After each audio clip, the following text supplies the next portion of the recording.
السلام علیکم ورحمۃ اللہ وبرکاتہ۔ مجھے امید ہے کہ آپ سب لوگ خیریت سے ہوں گے۔ اللہ تعالیٰ ہمیں آسانیاں عطا فرمائے اور آسانیاں بانٹنے والا بنائے۔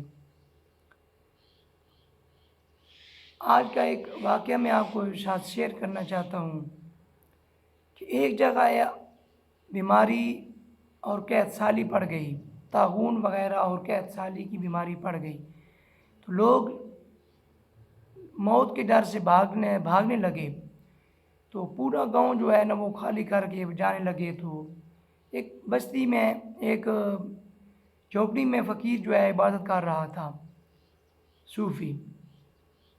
تو سارے لوگ اس کے پاس گئے کہ ہم جا رہے ہیں، تم بھی ہمارے ساتھ آ جاؤ ورنہ مارے جاؤ گے۔ تو اس نے کہا کیا ہوا ہے؟ اس نے کہا کہ قحط سالی ہے اور طاعون وغیرہ کی بیماری عام ہو گئی ہے اور لوگ مر رہے ہیں۔ اس نے کہا بیٹھو میری بات سنو، ہو سکتا ہے کہ تم وہاں جاؤ اور موت تمہیں وہاں ہی دبوچ لے، تو میری بات کو غور سے سنو، تو تم نہ جاؤ تو بیماری بھی انشاءاللہ ٹل جائے گی۔ تو ان لوگوں نے کہا کہ فقیر کی بات مان لیتے ہیں تو ہم یہاں سے نہیں جاتے۔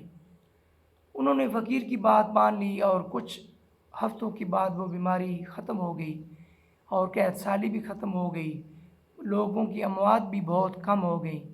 تو وہ سارے لوگ فقیر کے پاس گئے، انہوں نے پوچھا کہ آخر ماجرا کیا ہے؟ اس نے کہا کہ میں نے کچھ نہیں کیا اور اس کے پیچھے ماجرا بھی کچھ نہیں ہے۔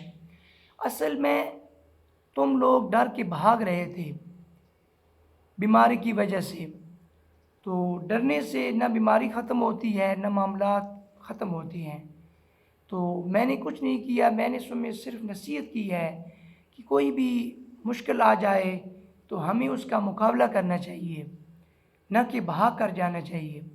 اگر تم بھاگ کر جاتے تو تمہاری موت 100% ہو سکتی تھی، اگر تم بھاگ کے جاتے تو مر بھی سکتے تھے، لیکن تم نے فیصلہ کیا کہ بھاگو گے نہیں۔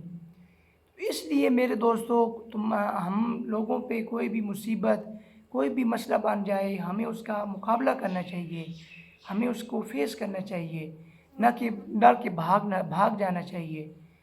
تو اس واقعے سے ہمیں یہ معلوم ہوتا ہے کہ ہمیں کوئی بھی مصیبت، کوئی بھی امتحان اگر ہم پہ آ جائے تو ہمیں اس کا مقابلہ کرنا چاہیے۔ تو اللہ تعالیٰ ہمیں آسانیاں عطا فرمائے اور آسانیاں بانٹنے والا بنائے۔ السلام علیکم ورحمۃ اللہ وبرکاتہ۔